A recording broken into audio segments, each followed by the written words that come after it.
Welcome back. Views, interpretations, and opinions expressed are not advice nor official positions presented on behalf of any organization or institution. They are for informational and entertainment purposes only. Now, join Ryan and Peter for another episode of the Tracking Wisdom podcast. So my parents are in cognitive decline. They're in their late 80s and early 90s, living on their own, in their own house, definitely getting worse, and I saw it getting worse when I visited. Why is that relevant? Maybe not relevant. That's just why I was up there. All right, I'll just cut to the chase. So even though I realized that I had internalized this negativity in a particular way, and that was my last kind of revelation, that realization is not enough. Like, I still essentially live in fear of that person. Right. And even though I tried the practice of replacing the voice with some success, I don't believe it's a waste of time. It works better on the internal voice than on the real physical experience. Okay? And so, like, the last time I visited, I had sleep disturbance for 2 weeks before I came up. Wow. I was so stressed. And I realized in hindsight, it's like, oh my God, I just was stressing myself about this visit just because of, the probably one dinner I would have with this relative. Wow. And so I kind of had the same experience, not in the lead up, but certainly in, so Thursday we're going to have dinner. And that was like, oh God, Now, it went fine. It was very quiet, non-confrontational. And in fact, that relative hardly spoke at all during dinner, and then excused themselves and said, I have to go do some work. And so then I had like another half hour or more with, just hanging out with everybody else who wasn't as problematic. So the breakthrough was going home and talking to my youngest sibling and in-law, who, they're the other ones who live in town, and I stay with them because it's just more comfortable. They also provide a lot of debriefing for me because it's stressful dealing with my parents and kind of seeing their problems. Yeah. And so then we talk about like what our experiences are, and of course they live there, so they see it much more. And they also talk about this other sibling. And so at the beginning of the week already, there was a spontaneous conversation where they brought that sibling up and said how everybody has this issue. Everybody has this difficulty. Like, this is a difficult person. This is not your problem. This is a very difficult person, that we all have this. And so that was already out there. But then after dinner, so the buildup was also that there were a couple of calls while I was there with my friendly sibling. And I actually put on speakerphone with my problem person calling, and had this like friction, this stressful interaction with my sister-in-law, kind of supporting, sitting right in front of me and like giving me, encouragement. So the thing was, after the dinner, when we all came back to the house, and the thing that they said was, what I see is the two of you are in a lot of pain. The two of you hurt each other a lot, and the two of you are in fear. That when it's, we're going to get together for dinner, the two of you stress out. And when they see you, when you open your mouth and say something, no matter what comes out of your mouth, I see that person's face go stressed. And to me, that was an utter revelation, because I see myself as totally defensive, totally on the defensive. I think this person thinks they're so much better than I am, and thinks I'm a waste of time, and all this. And what I was told at that point was, no, they're really afraid that you're better than they are. And I was like blown away.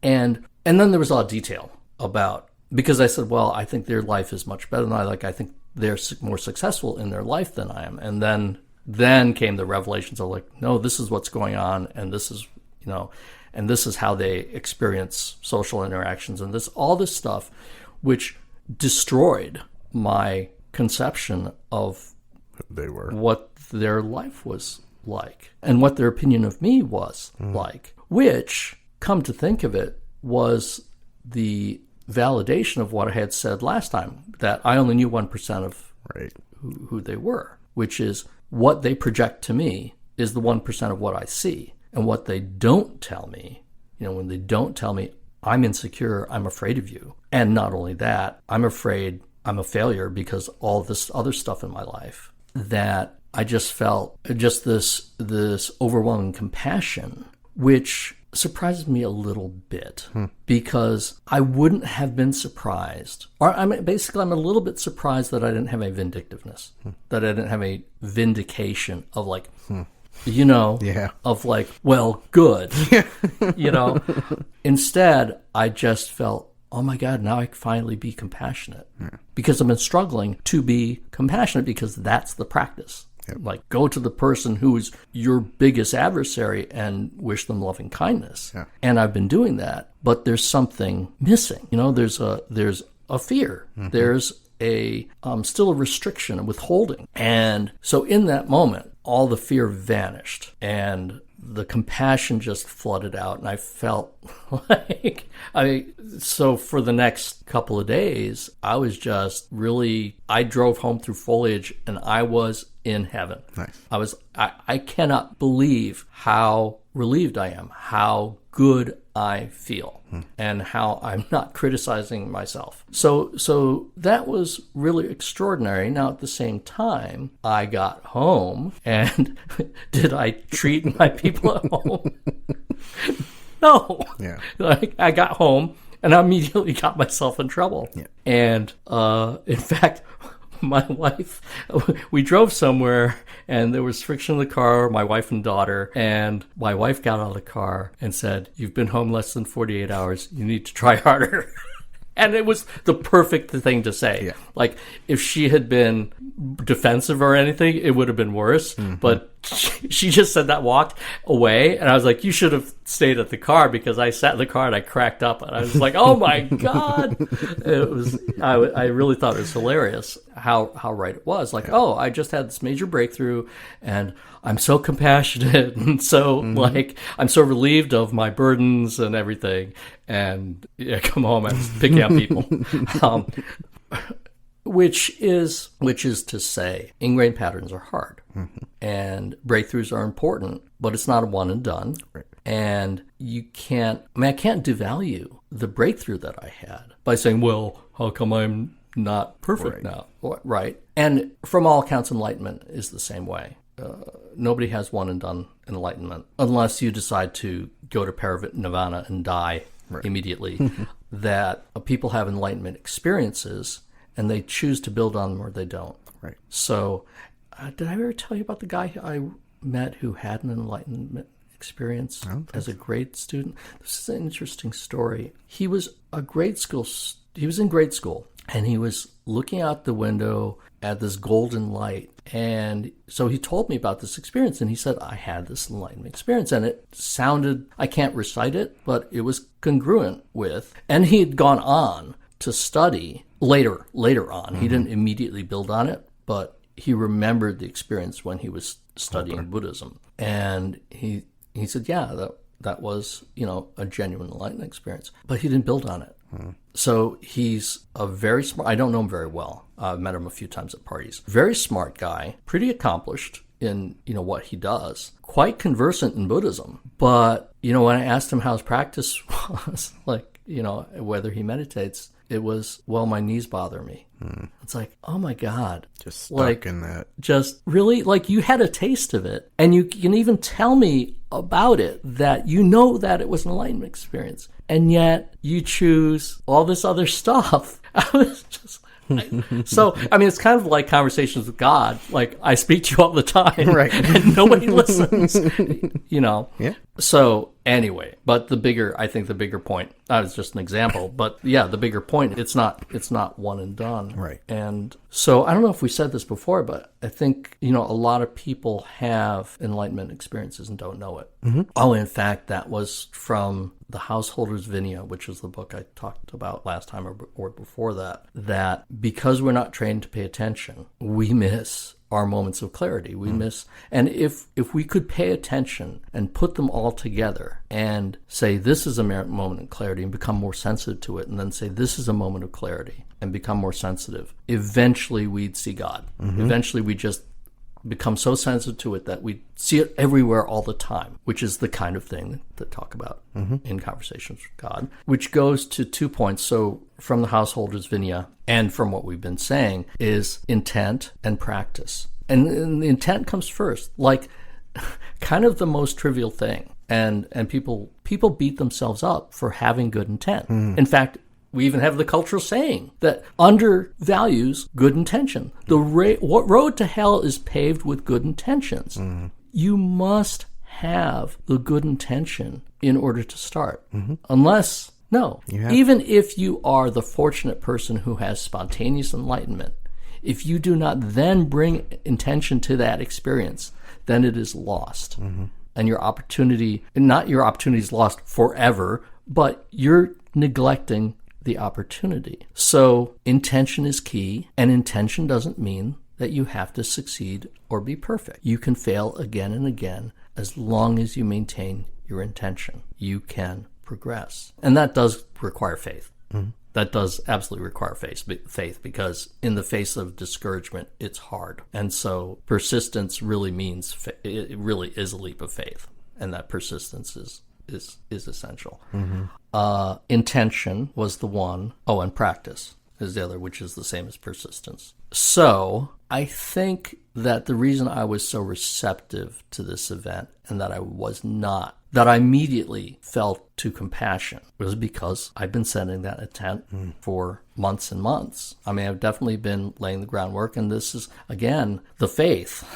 Right? The faith to do the work when you don't see the progress, and to have the persistence and do the practice, because it's laying the groundwork and setting up your own receptivity to the opportunity that comes. And you can't choose it. There's another saying that enlightenment is an accident, and meditation just makes you more accident prone. I like that. Yeah. So just some very, very heartfelt comments about the nature of, intention, persistence, practice. I really feel incredibly lucky and blessed. No question at all. In fact, that's what I said out of this conversation. It's like, I cannot believe you were able to tell me this. I feel like it's almost a cheat, like, because I do insight meditation, and this is the kind of thing that would come through insight. And I didn't have to have the insight. I just had someone tell me, oh, well, actually, here are all the facts about how they're having a bad time and how you can be compassionate toward them. Yeah. So quite a powerful experience. And although I had a rough, and I think, part of it was just coming home. There's a stress of readjustment, and there's an expectation too, of like, oh, I mean, everything's gonna be nice, and like, no, it's irritating. But I haven't lost my intention, and in fact, the next day, so part of my issue is anger. And that comes across in criticism and argumentativeness, that really creates a lot of stress in my for my family. And then the other is just kind of an inherent annoyingness of being, nerdy or whatever, even if I'm not trying to be right. So yesterday it wasn't as bad. My daughter was very irritated at me, but I hadn't gotten angry all day. And I said, and she was very annoyed, and I said, look, I'm sorry. I have been working on anger, and I haven't been angry. I have been annoying, but I'm not able to work on being annoying. I have to focus on one thing at a time. And she kind of, was still annoyed, but she accepted it. Yeah. Like, she didn't shut me out. Good. So, I guess there's another piece to kind of doing the groundwork for this, which is I've been interviewing my parents for oral history, mostly as a way of engaging with them and doing something interesting because they are housebound. And part of that, so one of the stories was how my great-grandmother was sent to a convent as a child for the convent to raise them. And the story that has my mother's repeated is how the way they punished her was to give her a heavy stack of Bibles and make her go on her knees on the stone floor of the church and walk the entire length of the church on her knees, carrying weight.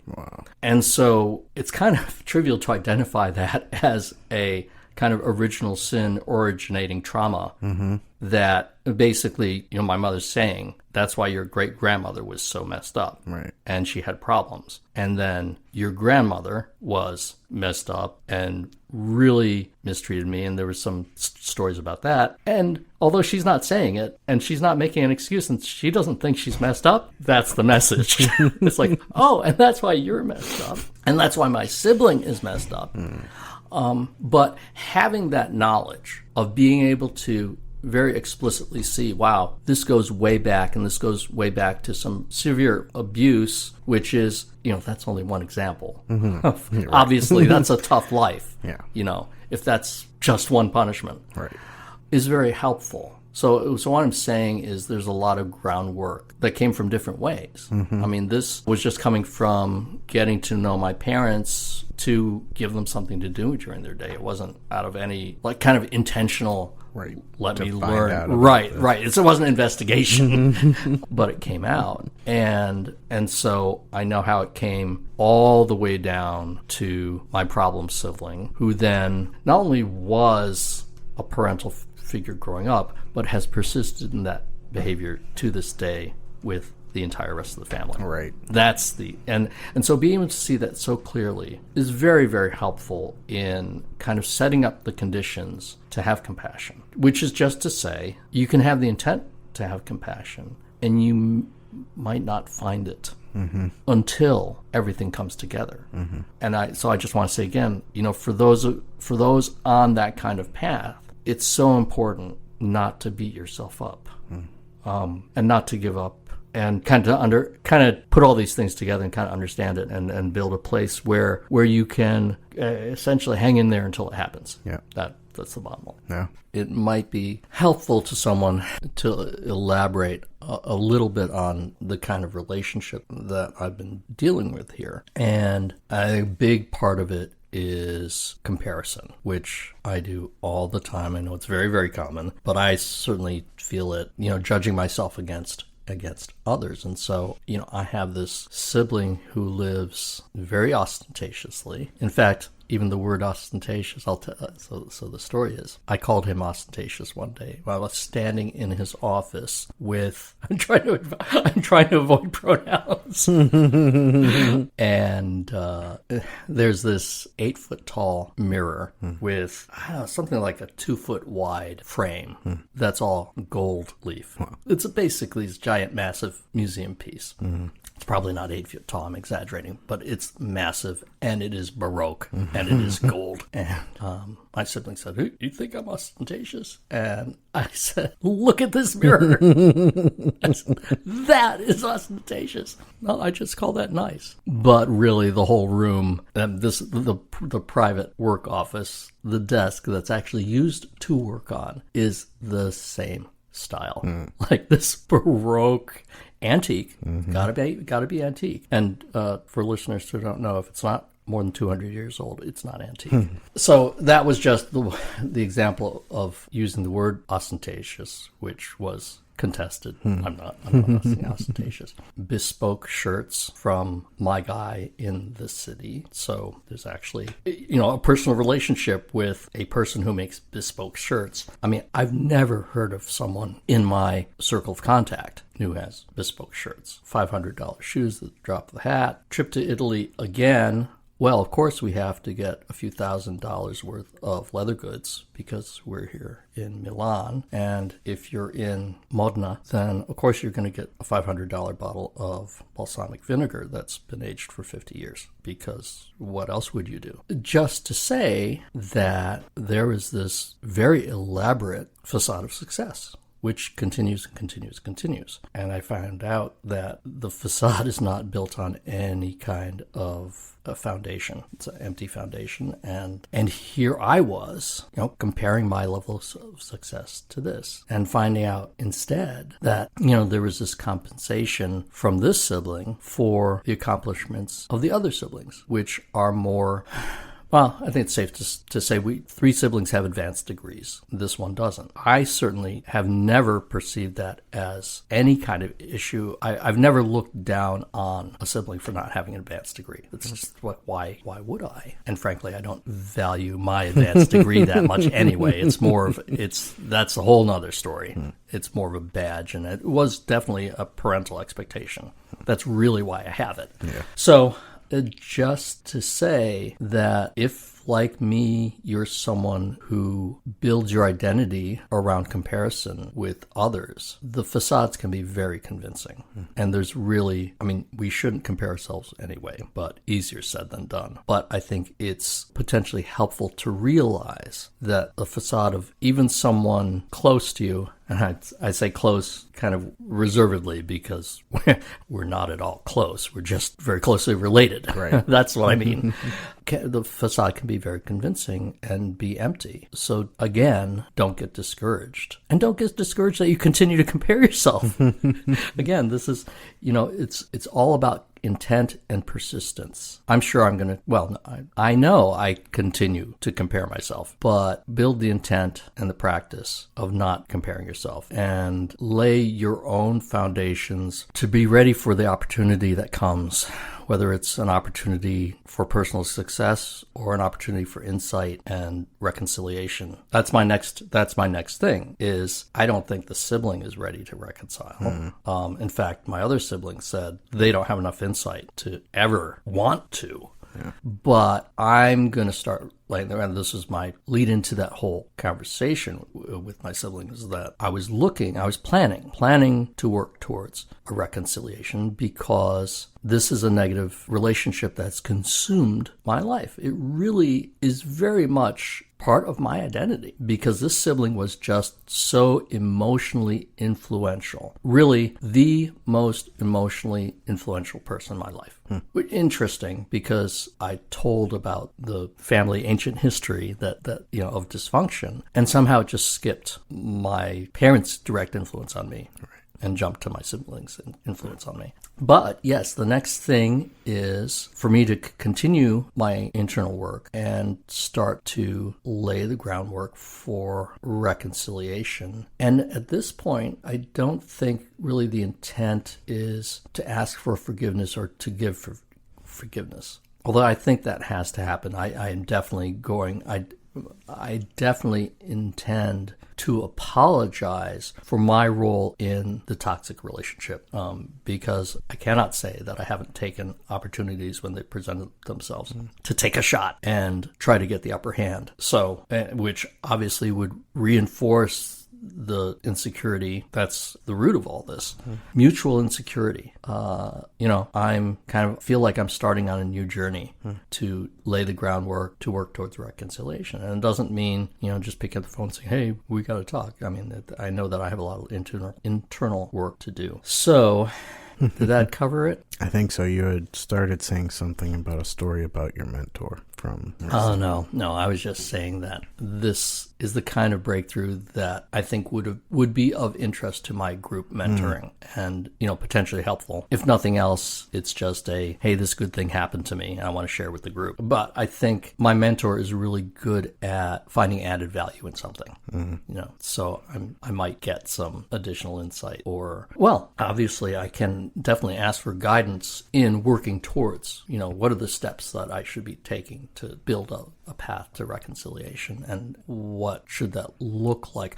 So I was saying, part of it is forgiving and getting forgiveness, but that's not really the goal. I'm really feeling that the goal is to try to help this person, which obviously, saying, but I think saying it has never mattered to me that there's any difference in achievement, or rather that I've never looked down on their level of achievement. I've only been concerned about them looking down on my level of achievement is probably a good thing for them to hear, regardless of how receptive they think they are or say they are. And, apologizing for any harm, any hurt I've caused, even though they'd probably deny that they're vulnerable to hurt, would probably be helpful in terms of just let it sink in, just start laying the groundwork. I mean, it's like planting the seeds and, watering the ground to work towards it. And then I have some studying to do around what would this look like. And so, definitely this is the kind of work that's done in mindfulness meditation groups,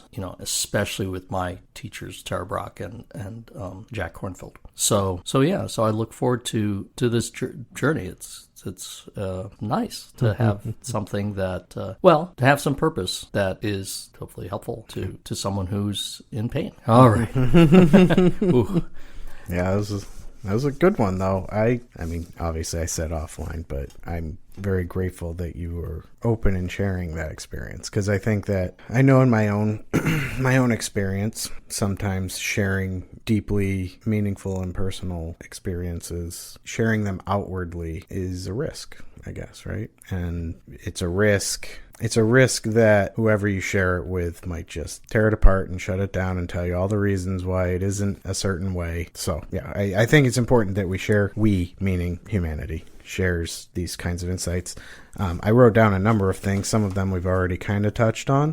But I think one of them, the last thing you kind of mentioned was alluding to not necessarily knowing what others are going through or have gone through, and whatever experiences have brought them into whatever being they are presenting at the moment. And I think that idea gets presented, but to really internalize that idea and to be fortunate enough to have experienced that in your own life, like experience the understanding or the, what's the word I'm trying to think of? I'm trying not to use insight, but I mean, it is insight, but I feel like it's whatever it is, to actually experience having a perception of somebody and then having that perception kind of crumble to the ground because of a new awareness of things that you didn't know. That meaning, or being to say that if our intent is to present ourselves in loving compassion, acceptance, forgiveness, and all those loving words to the world, when we start having our reactions to the events and things that are happening around us, being able to stop in the moment and remind ourselves that we don't know, somebody cuts us off. I don't know that person isn't rushing home for something really important, right? And what they just did ultimately was very little as far as a trespass on my own, on me. But we let that fire of injustice boil up, and it's reactive, as you said. It's there is some biology behind it, but I also think it's a bit habitual. And then I thought you had originally mentioned culture and our culture of negativity, and then brought it back to there's a biological impetus for that. And what I see unfolding in front of us is a bit of a manipulation by, be it the media, be it whoever the interested parties are, to leverage that biological component and flood us in a way that, like, it feels like everywhere you look, you're being encouraged and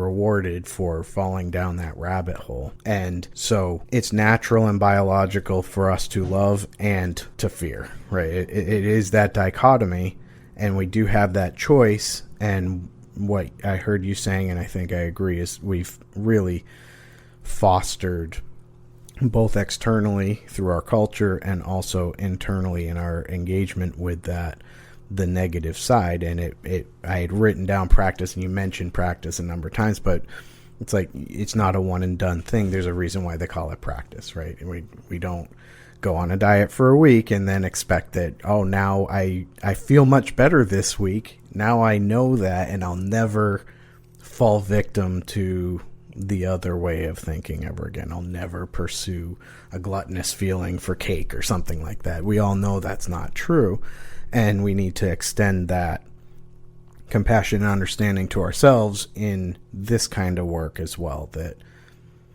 it's practice for a reason. As we practice it, we set our intention. That to me is the choice. That's the choice that we originally make, where we set the intention, this is the way we want to be. And then we set on a path to continue to practice it. And as we practice it, we get better and better at it. And you'll see eventually, hopefully, you would see, at least this is what I've heard, and I think you said it online, was eventually, if you practice enough and feel the effects and see the effects of continuing to make choices from a place of love, that eventually you kind of only see that, or you only choose that. And that ultimately is that kind of heaven on earth. Exactly. Or at the very least, you get a compensatory reflex. Right. So your negative reflex comes, and now you've trained yourself so well that your positive reflex just follows immediately upon that and neutralize it, so that you don't experience the negativity. It's there. Yep.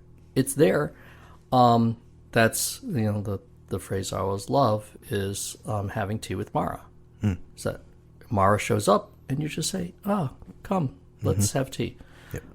That's your only response. Yep. It's not, "Oh my God," or even "shoo."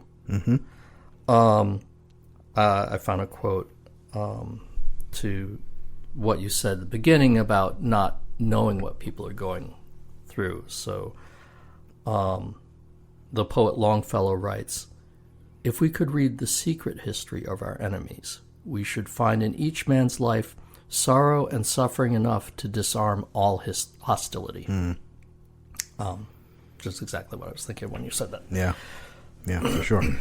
I'm also reminded of a quote that I had read, and of course I don't think this is a measured quote, but it said something like 90% of the things we worry about never happen, right? So we anticipate this future thing, and we stress and we experience that stress over and over and over again repeatedly, and then in most cases that thing never actually comes to fruition.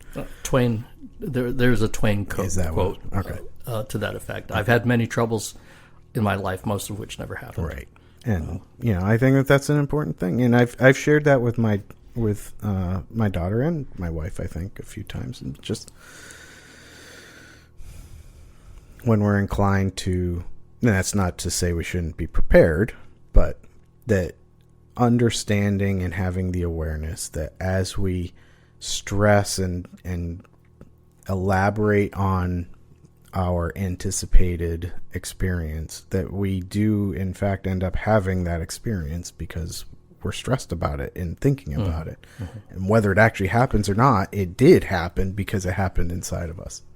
And if we turn back to the book, this is exactly what one of the concepts in the book, which, I mean, again, it's one of those not universal concept, but it's a widespread concept of that which you pay attention to is what happens. There's a Buddha quote of that, definitely. I think it's that which you think you become. But more than that, this idea of kind of attracting events, right? And if you're negative, well, you create your world. Yeah. You create your world. And so if you live in a hostile way, you will absolutely create a hostile environment for yourself. Right. And, I mean, even if you're not outwardly hostile, all the things that you can do, less negative things will still have those effects. Right. And the positive things will have those effects as well. Right. You had mentioned faith, as far as doing this work, and I was brought to think of that, the converse of that being that we have a fear of assuredness. Like we're embarking on this with, well, I guess it goes back to the tied to the outcome, right? Mm-hmm, mm-hmm. Embarking on this because the end result is or will be in our brain. This is what we want to happen, is whatever you want to happen. You know, the there's a reconciliation or whatever it is that you're embarking on.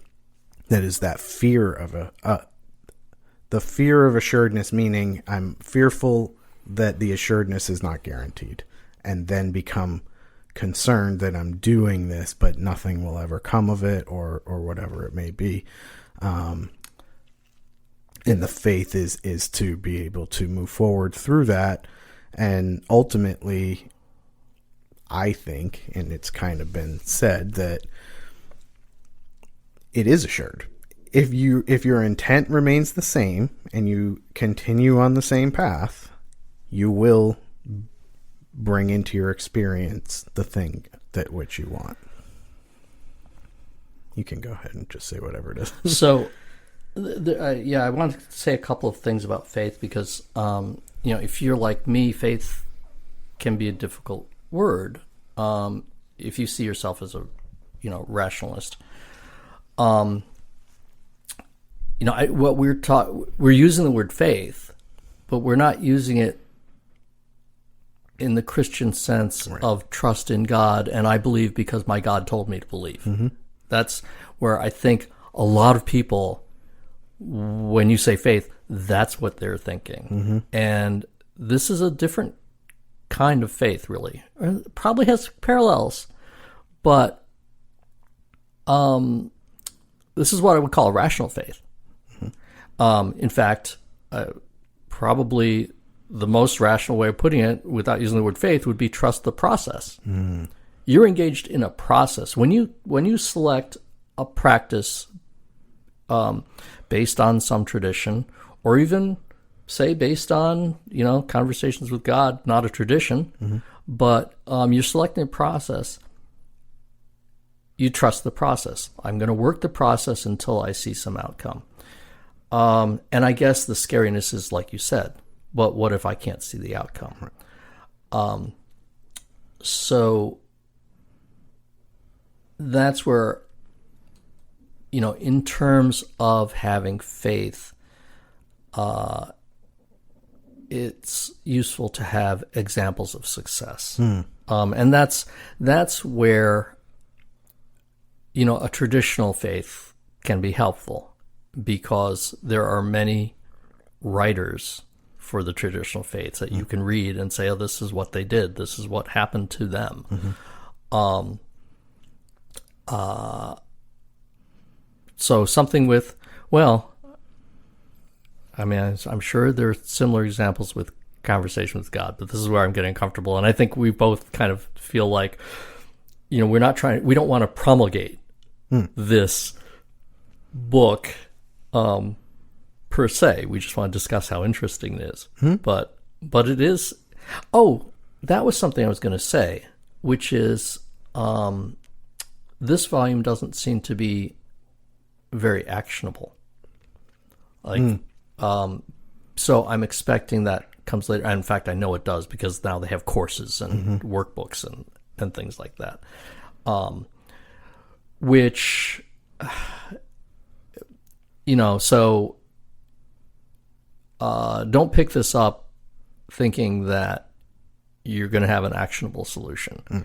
I think it's a bunch of good ideas. I think kind of defining a path for yourself based on this book alone would be a challenge. I think, I'm more comfortable adding these ideas to my practice because my practice is established from a tradition that has structure. Doesn't he say something in here about structure and I know he says a lot, he talks a lot about what we have been talking about, institutions, and specifically institutions defending themselves, which, did you bring that in from here? Yeah. Oh, okay. But because it resonated with me and what I see in my experience. Absolutely. Okay, sorry. Well, that's all I had. Yeah, and I guess as far as just openness to receive information, I guess that's part of what setting the intent and being ready to receive information that comes your way. I guess to some degree, recognizing when you have an enlightenment experience or something like that you were talking about. You know, people likely have these events that occur in their life, but based on either their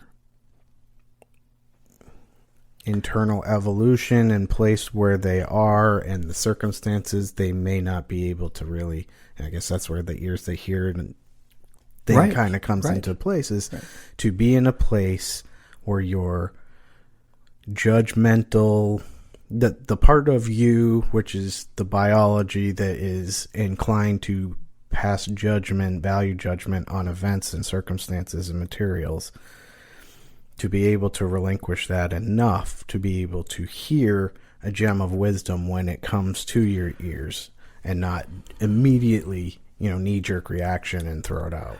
Right. So a couple of things. I mean, an enlightenment experience is a pretty big deal.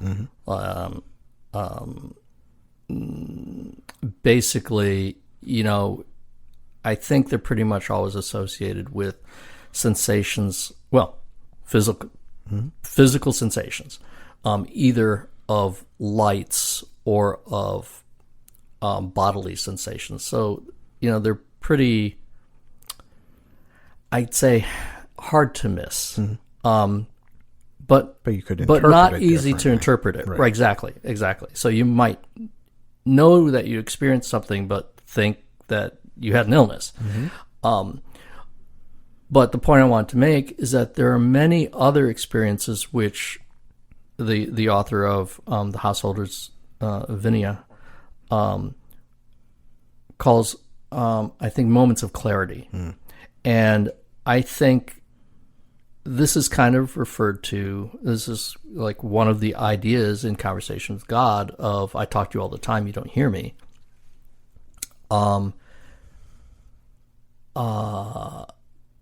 In terms of moments of clarity, that's paying attention essentially to miracles of the mind, where your mind is behaving the way it should be suddenly. And if we can pay attention to it and recognize it and not think, oh, that's just a weird thing, but say, that's a thing that I can develop, right?